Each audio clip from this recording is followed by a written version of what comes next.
Ya, baik. Assalamualaikum warahmatullahi wabarakatuh. Salam sejahtera bagi kita semua. Bertemu kembali bersama saya Raul Duverson Naibaho, perwakilan dari kelompok 4. Di sini saya ingin mempresentasikan sebuah tugas di pertemuan yang ke-12 mengenai ketahanan nasional dan bela negara. Pengertian ketahanan nasional dan bela negara.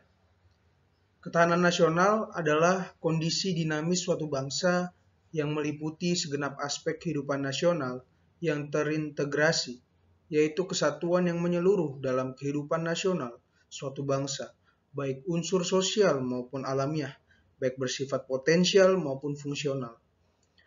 Bela negara adalah tekad, sikap, dan perilaku serta tindakan warga negara dalam menjaga kedaulatan negara, keutuhan wilayah, dan keselamatan bangsa, serta negara yang dijiwai kecintaannya kepada NKRI yang berdasarkan Pancasila dan UUD. Nah, ketahanan nasional meliputi yang pertama adalah ketahanan ideologi, yang kedua ketahanan politik, yang ketiga ketahanan ekonomi, yang keempat ketahanan sosial budaya, dan yang kelima adalah ketahanan pertahanan keamanan. Ya, tujuan ketahanan nasional dan bela negara. Yang pertama adalah untuk mempertahankan kelangsungan hidup bangsa dan negara. Yang kedua, untuk melestarikan budaya. Yang ketiga, untuk menjalankan nilai-nilai Pancasila dan UUD 1945. Dan yang keempat, untuk menjaga identitas dan integrasi berbangsa dan bernegara. Sumber historis, sosiologis, politik tentang ketahanan nasional dan bela negara. Sumber historis. Ketahanan nasional bermula pada tahun 1960-an. Di masa itu sedang meluasnya pengaruh komunisme yang berasal dari Uni Soviet dan Cina. Pada tahun 1969, lahirlah istilah ketahanan nasional yang intinya adalah keuletan dan daya tahan suatu bangsa dalam menghadapi ancaman. Dan yang kedua, sumber sosiologis. Ketahanan nasional bermula dari ancaman setelah Perang Dingin terhadap budaya dan kebangsaan.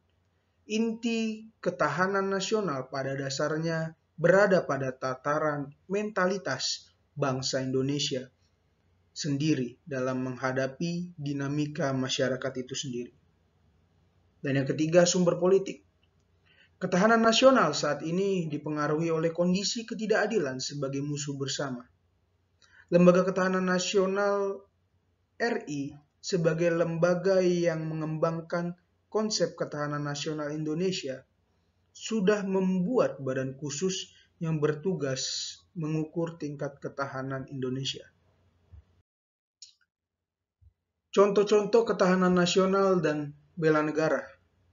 Contoh-contohnya adalah menangani masalah kependudukan, menjaga kebudayaan nasional, memperkuat karakter generasi muda, menegakkan hukum yang berlaku, meningkatkan kerjasama di luar negeri, dan mengatur sistem perekonomian. Baik, demikian presentasi singkat dari saya. Sekian dari saya, Raul Naibaho. Kurang lebihnya mohon maaf. Terima kasih. Assalamualaikum warahmatullahi wabarakatuh.